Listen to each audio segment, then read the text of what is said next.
Hey, what's up, Nader? This is a quick demo video for you for your MPP by 89 Sabers. This was quite the project. It is installed with a Jimmy's Junk chassis that I'll go over with you here in a little bit of detail. It's a Proffie build. You provided all the parts for me, so this was just a wiring job.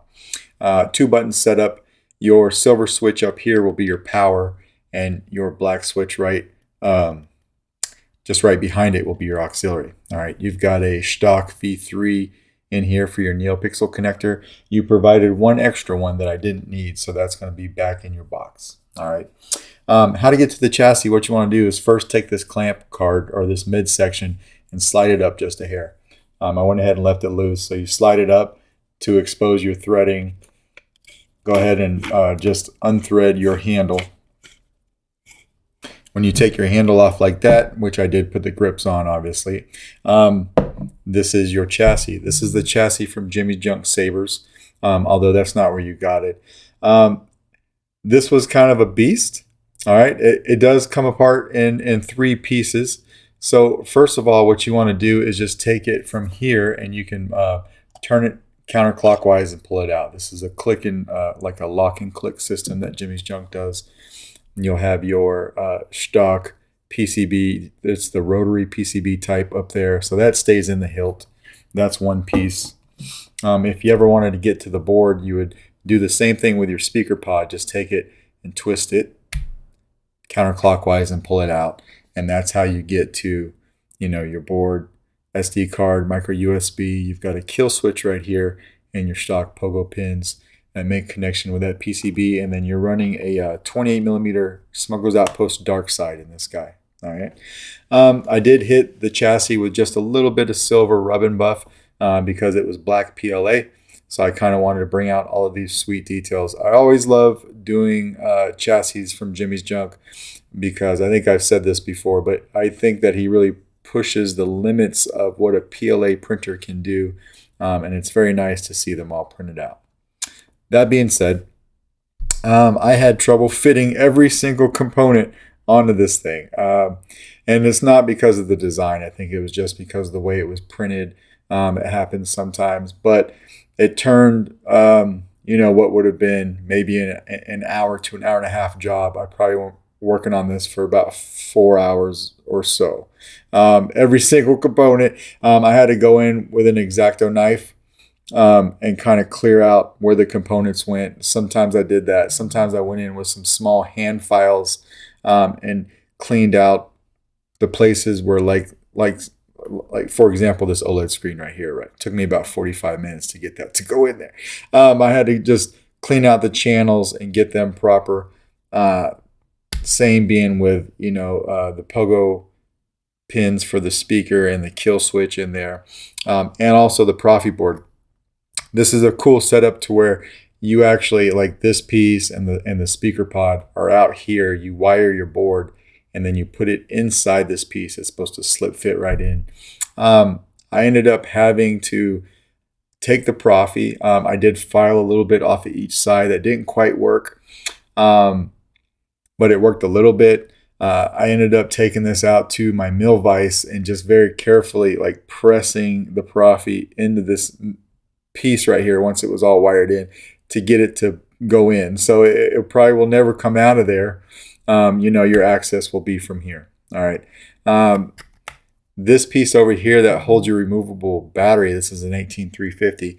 This piece right here that I did not hit with rub and buff, it's its own separate piece, and it's supposed to slide into here. I didn't glue this piece or anything because I had to modify it so much to get in here. I tried sanding it for about 30 minutes. That helped a little bit of filing. What I ended up doing in the very end is taking this out to the belt sander and very carefully sanding it on the belt sander so that I could get it nice and even so that it would fit in here. But it was such a tight press fit. By the time I got it, I did not glue that portion in. All right.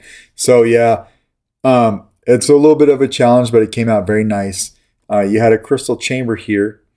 It looked like it was for one crystal. I took 2 quartz crystals and I put them in there, and so each crystal has its own Neopixel accent. So it was a bit of a tight fit to get it in there, but I thought it looked a lot better with 2 crystals. What else do we got? That's pretty much it. I'm going to leave your battery in here, although it is removable. Just come in here if you have a tool, and pop it out from right there. And you will need a tool. You can't get that out with your finger. All right, so just pop that out there.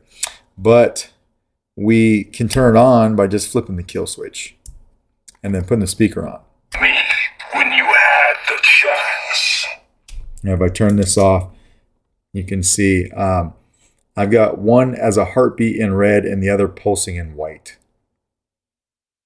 All right, we'll go ahead and put this into the Saber. So you just want to find the notch where it goes and then click it in by just turning it to the right, or clockwise rather.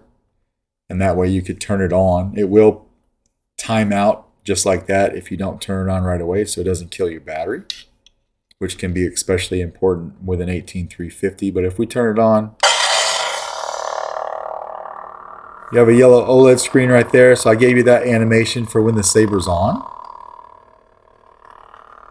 So if I turn it off, see your crystal chamber doing a little something until we turn it on.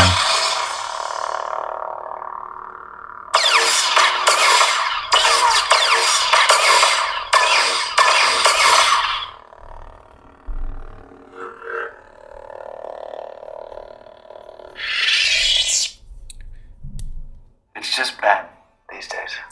You've got this Just Ben sound font on here. You gave me the sound fonts. You had 7 on your SD card. I just programmed them onto the board for you. Here's your battery meter. Oh, it just disappeared, but your battery is full. So on your Ben sound font, hopefully you can see that on camera. One crystal is blue and one is white. So we turn it on, and we got a nice, they're both blue. Stock's in there working like they should, right? We'll go ahead and twist it off and come over here and put the handle on. There's your battery meter, by the way. So battery's good to go. When you put this on, just go ahead and screw down your handle. And then when you get it on all the way, I'll do that first, and then I'll take this clamp piece and I'll move it down over that seam. So now,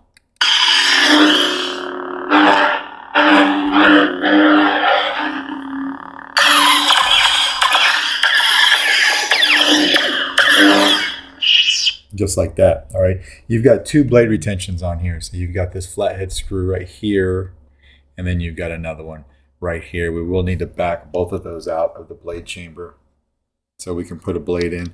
This is programmed for a full-length blade. There is a copy of the config file that I used on your SD card. So if you ever want to mess around with that, you'll find this Saber has 3 blade styles per font. Your first one is going to be your blade. Your second one, if you're holding the Saber like this, your second blade style is your bottom crystal, and your third and final blade style will be the upper crystal. All right, but once we back up the blade retention screws, we'll put in the 1-inch Neopixel blade. I'm actually going to use my longer blade. I was going to use my TriStar blade, but this particular blade of mine has been sanded quite a bit.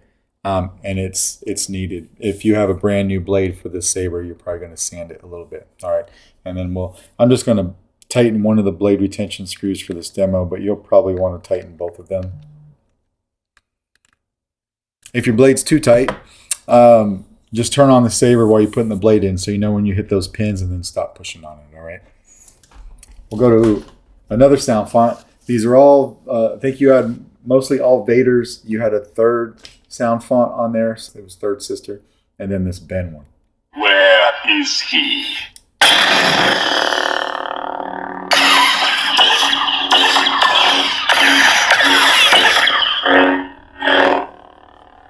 Very solid once put together. Good sound class, right? Blade lock up, holding down aux and hitting the Saber.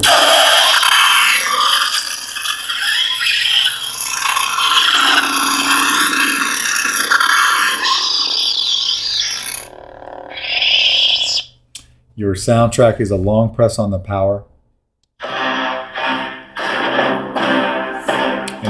And it's another long press to turn it off.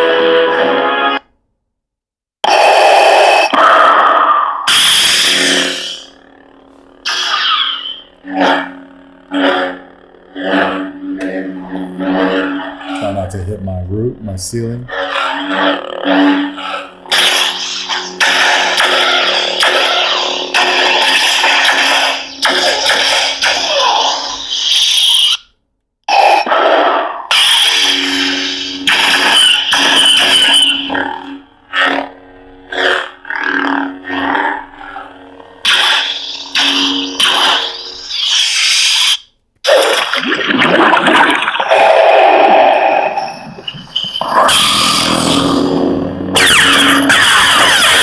This is probably one of my favorite sounding ones.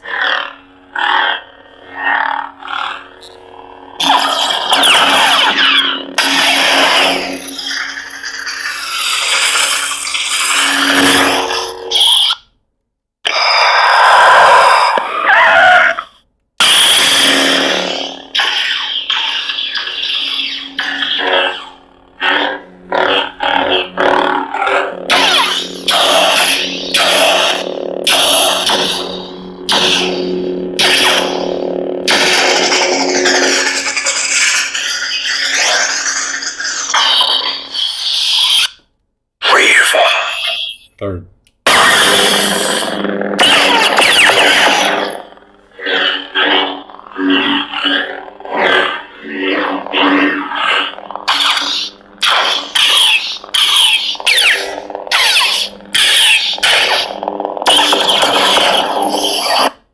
It's just Ben And these back days. to the beginning, right?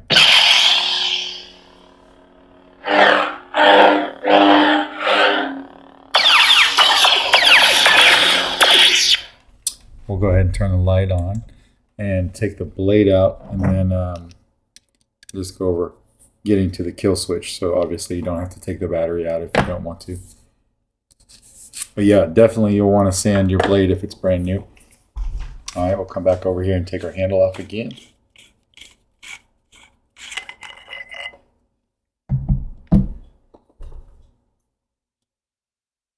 We'll go ahead and take this out, and then come over here, pop your speaker off and flip your kill switch. It's that easy. All right, and then take your speaker and we'll put it back in for safekeeping. It clicks in very easy, so you shouldn't have any problem there. And then also goes into the saber pretty easy as well. Clicks in just like that. So yeah, that is basically your MPP with Proffie and Jimmy's Junk Chassis. Let me know if you got any questions, and I will try to get this out in the mail to you by tomorrow. Thanks, man.